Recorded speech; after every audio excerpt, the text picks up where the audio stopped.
और सबसे बड़ा विषय आज की तारीख में जो हमारे लिए चिंता का विषय बना है, और वो विषय बना है कि 2 वर्ष के कार्यकाल में ऐसी स्थिति हिमाचल प्रदेश में बन गई कि हिमाचल प्रदेश जो है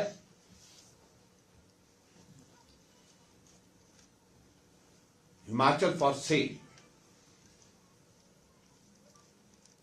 ये सही मायने में अगर साबित करने की दृष्टि से अगर बात आती है तो वर्तमान सरकार के संदर्भ में आती है।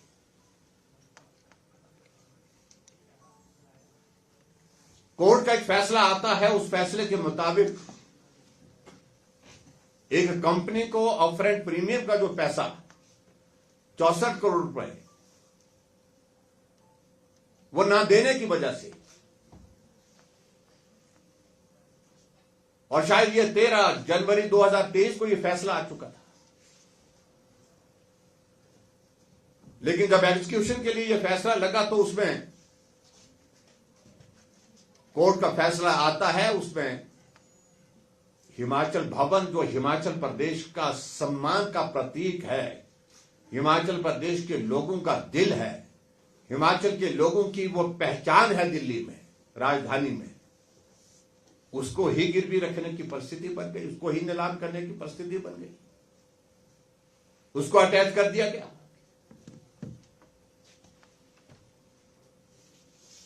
और मैं समझता हूं इससे बड़ा दुर्भाग्य कभी हिमाचल प्रदेश ने देखा नहीं होगा, जो वर्तमान में जो हालात बने।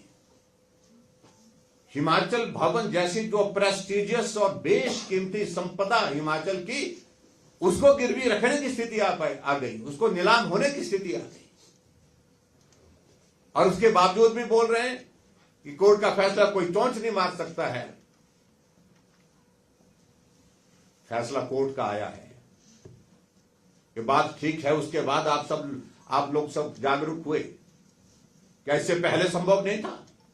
क्या ये सत्य नहीं कि उस कंपनी ने इनके सामने अपना पक्ष रखते हुए बात कही थी कि हम जो है उसमें इंटरेस्ट छोड़ देते हैं आपको? उस कंपनी ने लिख करके दिया था, आप हमारा मूलधन वापस कर दीजिए, हम इंटरेस्ट छोड़ देते हैं, लेकिन उसके बावजूद नहीं दिया। और 7% इसके साथ इंटरेस्ट के साथ आज वो अमाउंट जाकर के 150 करोड़ तक के पहुंचा है।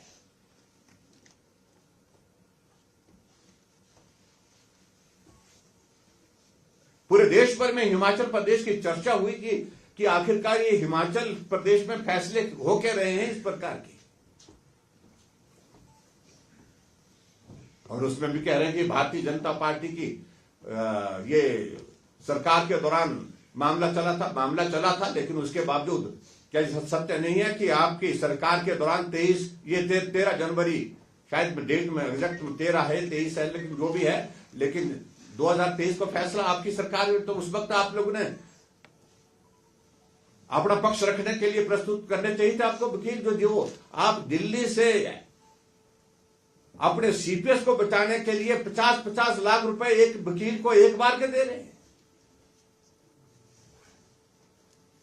सीपीएस की कुर्सी पर 6 करोड़ रुपए से ज्यादा हिमाचल प्रदेश में वकीलों को दे जा चुका है। और मेरी जानकारी के मुताबिक अभी एक हियरिंग का दिल्ली में जो सुप्रीम कोर्ट में जो अभी लगी थी, कितनी 22 तारीख को लगी थी, 22 तारीख को, सीपीएस की कुर्सी को बचाने के लिए 3 करोड़ रुपए जो है 3 करोड़ रुपए और वकीलों को दे दिए गए। उस पर तरस नहीं आ रहा है कि हम हिमाचल के लोगों का, गरीब लोगों का पैसा है, या हिमाचल प्रदेश में अब टैक्सेस के ऊपर टैक्सेस लगाए जा रहे हैं गरीब लोगों के ऊपर, लेकिन अपने लोगों को जो असंवैधानिक तरीके से बनाए गए हैं, गैर कानूनी तरीके से बनाए गए हैं, उनकी कुर्सी बचाने, सीपीएस की कुर्सी बचाने के लिए आप करोड़ों रुपए खर्च कर रहे हैं। जो वकील आपके दिल्ली से आते हैं उनको स्टेट गेस्ट का दर्जा दिया जाता है, 5 स्टार होटल में उनको ठहराया जाता है,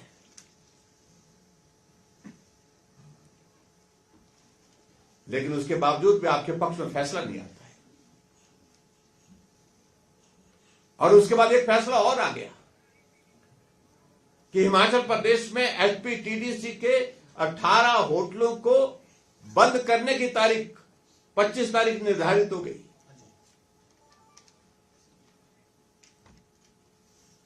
और उसमें भी क्या हमारा दोष है क्या? और उसमें तो मैं कह रहा हूं, मैं ये आरोप लगा रहा हूं, खुलेआम आरोप लगा रहा हूं, ये हिमाचल प्रदेश को बहुत बड़ी साजिश के तहत जो है बेचने की शुरुआत हो रही है।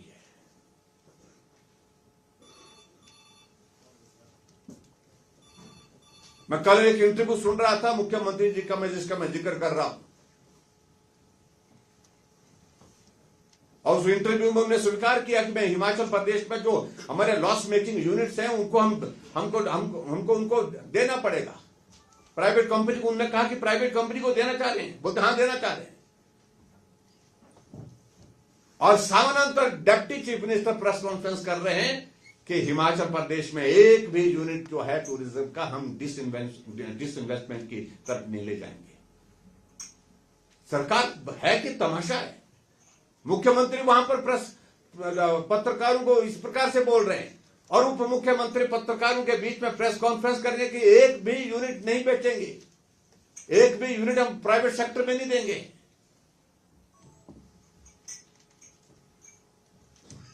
इसका अभिप्राय है कि इसमें आपस में इनका तालमेल बिल्कुल भी नहीं है। और जो खास तौर से जो लॉस मेकिंग यूनिट्स का जिक्र किया, 18 का जो जिक्र किया, और उसमें क्या दर्शाया गया, उसमें एक ही चीज दर्शाई गई कि ऑक्यूपेंसी लेस देन 40% है। क्या होटल जो ऑक्यूपेंसी से ही चलते हैं क्या? होटल चलते हैं, आपकी वहां पर कमर्शियल एक्टिविटीज होती है, शादियां होती हैं, पार्टियां होती हैं, मीटिंग्स होती है, सरकारी मीटिंग होती है, प्राइवेट इंस्टीट्यूशंस की मीटिंग होती है, कैटरिंग होती है, आपकी बार वहां पर है, उसके माध्यम से इनकम के जरिए ज्यादातर वो जनरेट करते हैं। लेकिन उसके बावजूद 18 यूनिट आपने बंद करने की स्थिति में खड़े कर दिए, और उसमें फिर डीबी में गए तो उसमें मालूम पड़ा कि उसमें फैसला ये आया कि 9 यूनिट उसमें उस पर जो है उन्होंने छूट दी है। 9 यूनिट को बंद करने का फैसला नहीं किया है, लेकिन 9 यूनिट तो है ही है। फिर उसके बावजूद इसके पीछे मित्रों मैं आपको बता रहा हूं कि बहुत लंबे समय से प्रयास चल रहा था। बहुत सारी पार्टीज को बुलाया जा रहा था, बुला करके उनके साथ बातचीत चली हुई थी। ये आपको देंगे, ये आपको देंगे, ये आपको देंगे, ऐसी ऐसी बातें चल रही थी, और कोर्ट की आड़ ले करके ये एक रास्ता निकालने का प्रयत्न कर रहे थे।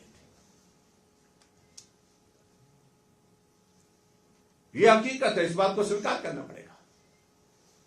अरे अगर हिम्मत है उनको सब सीधे कहना चाहिए कि हालात इस प्रकार के हैं, हम डिसइन्वेस्टमेंट की तरफ जा रहे हैं, और लॉस मेकिंग यूनिट्स हैं, इनको ये अच्छी हिमाचल के लिए और आय हमको जनरेट करके देगा, और उस सूरत में हम इनको जो प्राइवेट सेक्टर में देने की बात कह रहे हैं।